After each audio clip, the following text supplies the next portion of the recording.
আজ আমরা এসেছি খোলাউড়া নবাব বাড়িতে।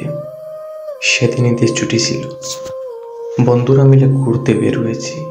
দীর্ঘ জার্নির পর বাড়িতে ঢুকতেই যে জিনিসটা প্রথম চোখে পড়ে তা হলো বিশাল বড় বড় পুরনো গাছ।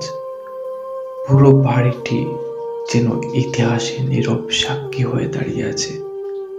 বাড়ির এক পাশে একটা বড় পুকুর, আর তার পাড় ঘেঁষে পুকুর ঘাট, পাশে শিয়া মসজিদ, পুরনো কবরস্থান আর সবচেয়ে চমকপ্রদ একটা বাঘের খাঁচা।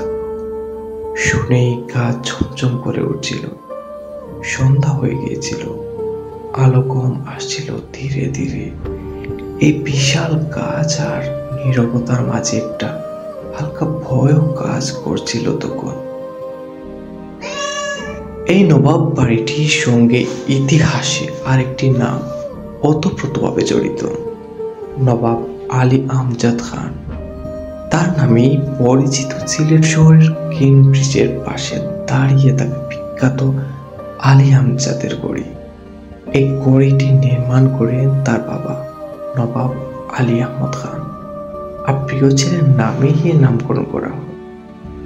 সুরমা নদীর তীরে দাঁড়িয়ে থাকা এই গড়িটি শুধু শোভা দেখায় না, এটি উঠেছে সিলেটের ইতিহাসের এক গুরুত্বপূর্ণ প্রতীক।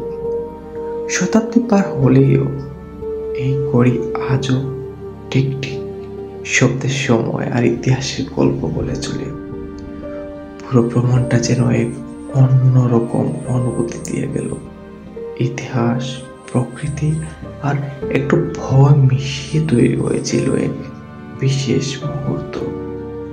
নবাব বাড়ির সেই বিকেল আজও স্মৃতিতে ভেসে ওঠে।